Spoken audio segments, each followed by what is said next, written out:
Hello everyone, Adelina here for ellenhudson.com, sharing a couple of Valentine's Day projects with you.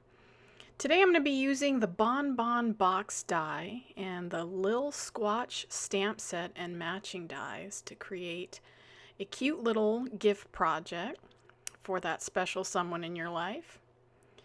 To start, I pulled out my Honeybee Sweet on You 6x6 paper pad. This paper pad comes with double-sided 6x6 premium cardstock, and you will need 2 sheets of the 6x6 paper to create the box. Before I assemble the box, I like to use my Teflon bone folder to curl the sides of it. I like the shape it gives a completed box once it's assembled. Next, I put some double-sided tape on the square part of the die-cut pieces. The box is assembled by layering those squares. You can see me kind of trying to judge how that's going to fit. Once you layer the 2 squares, the 2 slotted openings layer over the 2 looped portions to close the box. When you're using cardstock, you don't need adhesive to keep this box closed. If you're using an 8.5 by 11 piece of cardstock, you can cut it in half at 5.5 by 8.5.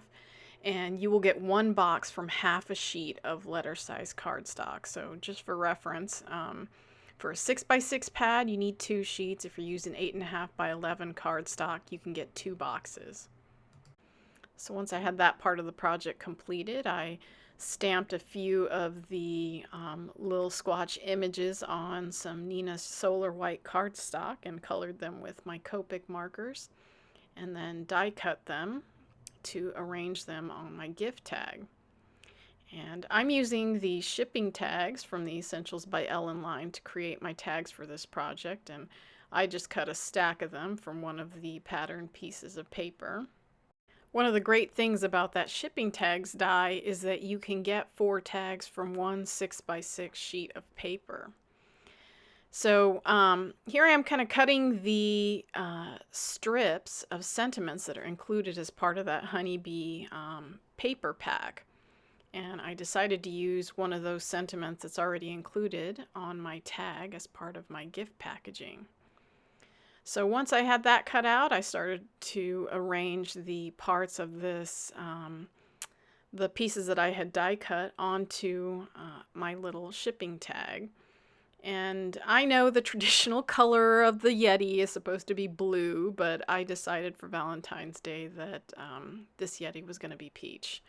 And so, and I wanted to keep within the color scheme of that paper pad because I thought it was kind of fun to go with a non-traditional color scheme for Valentine's Day. And it has X's and O's on that pattern paper, so it works.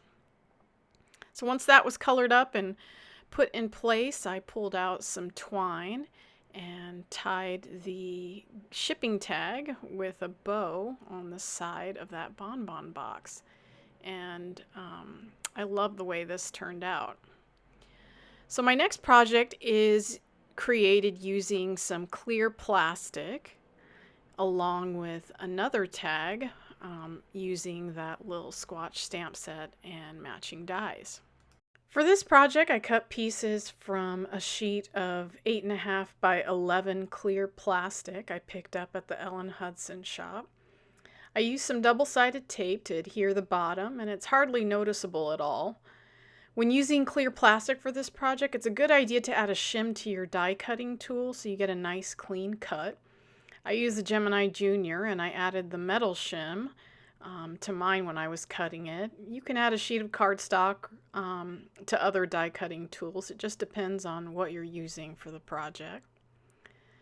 Once that was completed, I started adding some decorative grass, and I want to highlight the size of this box. That's a full-size chapstick that fits in there with a balloon.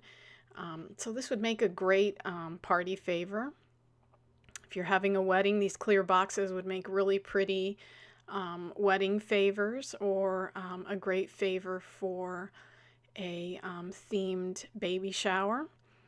And in my photograph that I showed earlier, those are 8 pieces of Dove chocolates stacked in there. So you can fit a good amount of stuff inside this cute little box. Once I was done with the box, I started in on assembling my gift tag, and I'm using another one of those sentiment strips from that honeybee paper pad for this part. And once I got it assembled, I decided to pop that little squatch up with some foam tape just to give them a little bit of depth. And while you're watching me do this, one thing that I will mention is that with the rigidity of the clear plastic, I did find that the box kept popping open. And so what I did is used a glue dot, just a small one. I think I used the 1/4 inch or 1/8 inch, and just adhered it to the underside of one of the slotted flaps. And it held together great. And as you see there, it's currently on that sample and you don't notice it at all. But I just wanted to note that in case you put these together and then find that they keep popping up on you. So that's all I've got for you today. I hope you enjoyed this video. If you did, please be sure to give it a thumbs up. You can find a list of all the supplies that I used in the description below, as well as a link to the blog post of this project. Thanks for stopping by today and have a great day.